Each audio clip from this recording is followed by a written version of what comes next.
আমি ওলা চালাই, বেশিরভাগই নাইট শিফট।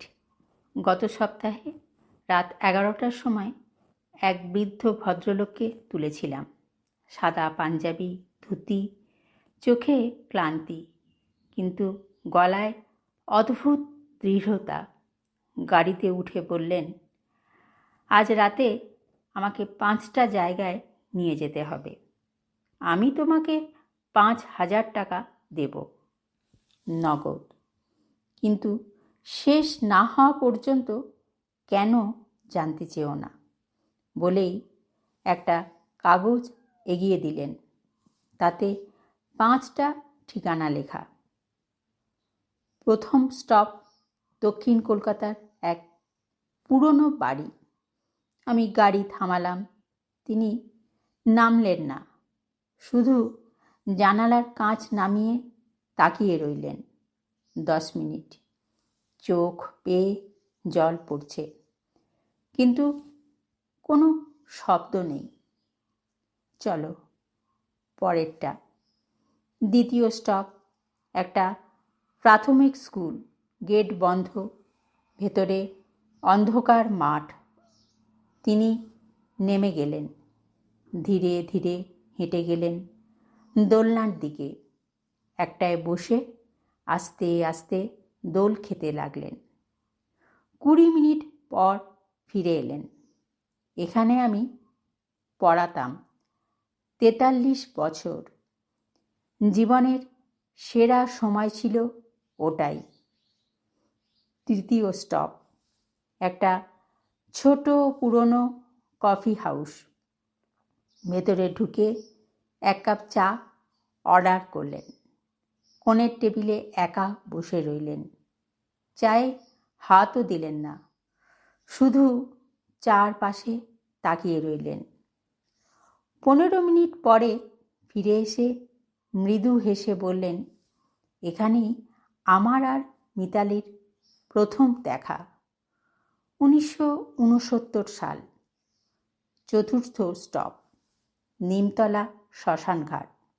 তিনি নেমে গেলেন। চিতাভস্মের পাশে একটা ফলকের সামনে দাঁড়িয়ে ফিসফিস করে কথা বলতে লাগলেন। আমি শুনতে পেলাম না। আধা ঘন্টা পরে ফিরে এলেন, চোখ লাল। আজ 3 বছর হলো ও চলে গেছে। পঞ্চম স্টপ একটা বড় সরকারি হাসপাতাল। গাড়ি পার্ক করতে বললেন, তারপর আমার দিকে তাকালেন। এবার কারণটা বলি। আমার 4র্থ স্টেজ ক্যান্সার। ডাক্তার বলেছে কয়েক সপ্তাহ, হয়তো কয়েকদিন। আজ আমি আমার পুরো জীবনটা শেষবারের মতো দেখে নিতে চেয়েছিলাম। আমি স্টিয়ারিংয়ে মাথা রেখে কাঁদতে শুরু করলাম। তিনি বললেন, বাড়িটা যেখানে আমার সন্তানদের বড় করেছি, স্কুলটা যেখানে নিজের উদ্দেশ্য খুঁজে পেয়েছিলাম, কফি হাউস যেখানে প্রেমে পড়েছিলাম, শ্মশানঘাট যেখানে শেষ বিদায় দিয়েছি, আর এই হাসপাতাল যেখানে আজ ভর্তি হব। আর বাড়ি ফেরা হবে না। তিনি আমার হাতে 5,000 টাকা গুঁজে দিলেন। ধন্যবাদ, তুমি আমাকে আমার জীবনটা একবার ঘুরিয়ে দেখালে।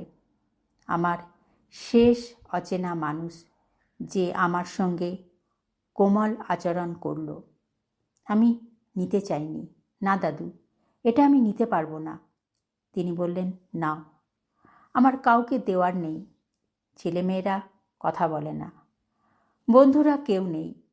তুমি 3 ঘন্টার সময় দিয়েছ, 3 ঘন্টার মানবিকতা, তার দাম টাকার চেয়েও বড়।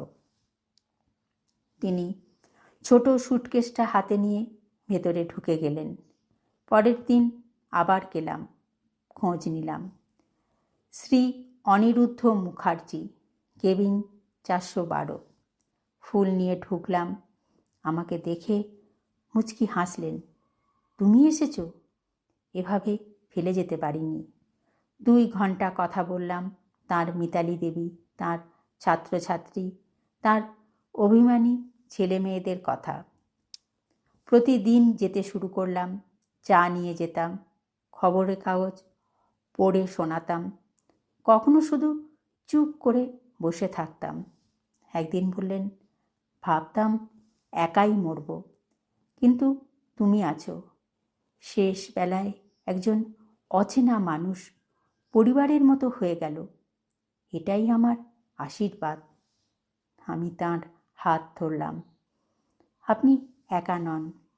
মঙ্গলবার ভোর 3:17 তিনি চলে গেলেন। আমি তখন তার হাত ধরে বসে। শেষ কথা ছিল, সবাইকে বলো অচেনা মানুষদের দিকে তাকাতে, সত্যি করে তাকাতে।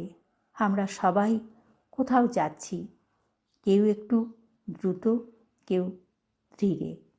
যাওয়ার পথে দয়া করো, তুমি করেছিলে। তুমি আমার শেষ দিনগুলো বাঁচিয়ে দিলে। মনিটরের শব্দ সোজা লাইন হয়ে গেল। শ্মশানঘাটে তাঁর দাহের সময় ছিল 6 জন মানুষ। আমি, 3 জন নার্স, একজন উকিল আর এক প্রাক্তন ছাত্র। 43 বছর শিক্ষকতা, 52 বছরের দাম্পত্য, 81 বছরের জীবন, 6 জন মানুষ। আমি বলেছিলাম, অনিরুদ্ধবাবু আমাকে শিখিয়েছেন প্রতিটি অচেনা মানুষ কারো না কারো পুরো পৃথিবী। প্রতিটি যাত্রী একটা গল্প।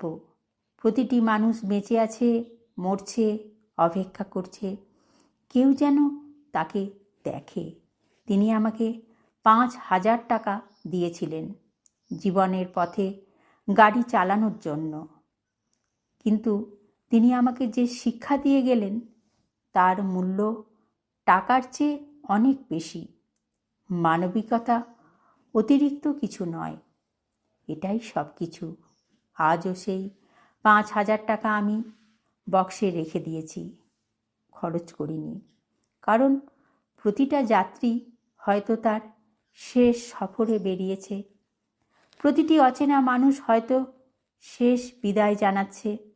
তাই এখন আমি অন্যভাবে গাড়ি চালাই, প্রশ্ন করি, শুনি, মানুষকে দেখি। কারণ এক বৃদ্ধ শিক্ষক এক কোমল রাত চেয়েছিলেন, আর এক অচেনা মানুষ থেমে গিয়েছিল। তুমিও সেই মানুষটা হও। আজ রাতে কেউ হয়তো তার শেষ সফরে বেরিয়েছে, সেটাকে কোমল করে দিও।